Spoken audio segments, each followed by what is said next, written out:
पूरे विश्व भर के लिए एक बड़ा त्यौहार है, क्योंकि ओरिजिनल क्रिसमस भी पूरे यूनिवर्सल स्थित लोगों के लिए ही था। भले ही भौगोलिक दृष्टिकोण से एक खास जगह में उनका जन्म हुआ, एक खास परिवार में, एक खास जाति वंश में पैदा हुआ, लेकिन उसका जो उद्देश्य था ईश्वर का अपने बेटे को इस दुनिया में भेजने का, वो पूरे मानव जाति के लिए था।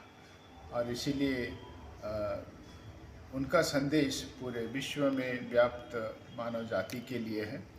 और उसी दरमियान हम लोग कह सकते हैं हमारे भारत देश में भी, हमारे झारखंड में भी हम सब के लिए ही है उनका संदेश। और उनका संदेश बहुत ही सरल रहा है, प्रेम का संदेश, शांति का संदेश, सौहार्द का संदेश, और ऐसा सौहार्दपूर्ण समाज का गठन हो जिसमें सबसे किनारे जो रहता है, सबसे नीचे स्तर में जो रहता है, यानी गरीबी के दृष्टिकोण से अथवा अन्य कई दृष्टिकोण में जिनको ज़्यादा गिना नहीं जाता है, ऐसे लोगों के बीच में उसका पदार्पण होना, वो हमारे लिए बहुत बड़ा संकेत है कि हम उनको भी समेट करके अपना एक समन्वय वाला समाज बनाए। उदाहरण के लिए हम लोग चरनी देखते हैं, ये चरनी सादगी का एक प्रतीक है। इसमें कोई राजमहल जैसा कुछ भी मने साज सजावट नहीं है, बिल्कुल एक गौशाले का दृश्य है। वो वैसे परिस्थिति में प्रभु यीशु का जन्म लेना, वो एक अपने आप में बहुत ही अर्थपूर्ण है। फिर इसका शुभ संदेश ईश्वर के भेजे हुए दूतों के द्वारा किनको जाता है?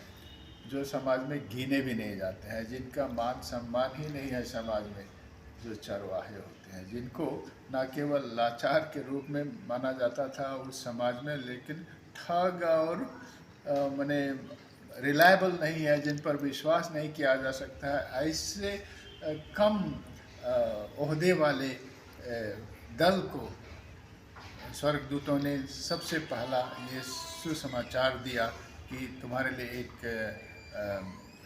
मुक्तिदाता का उदय हुआ है।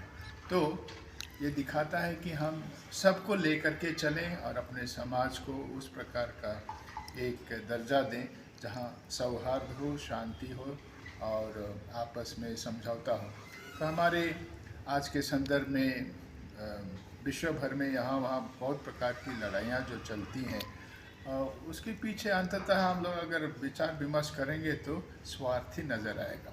हमारे अपने भारत देश में भी एक जाति दूसरे जाति, एक धर्म दूसरे धर्म, एक प्रकार के लोग दूसरे प्रकार, ये जो एक तरह से उनके बीच की दूरी को, अंतर को एक ऐसा हवा दिया जा रहा है जिसमें हिंसा की बात आ जाती है, एक दूसरे के प्रति आक्रोश की बात आ जाती है, झगड़े की बात आ जाती है।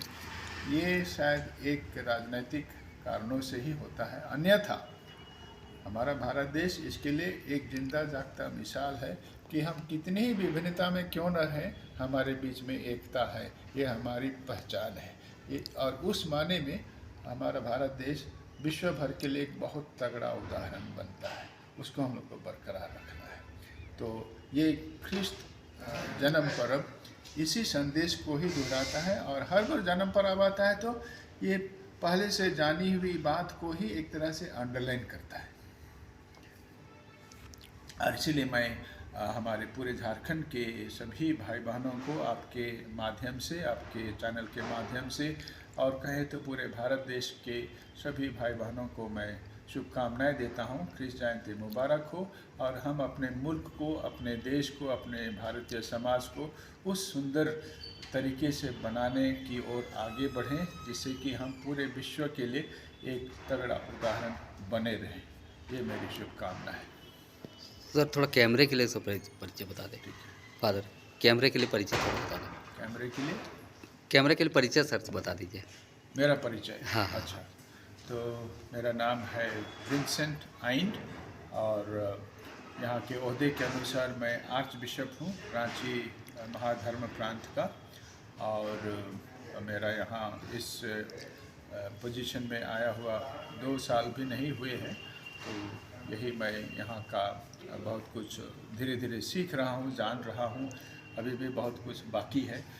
आप लोगों से भी परिचित होना और कई और प्रकार की परिस्थितियों से रूबरू होना अभी भी जारी है।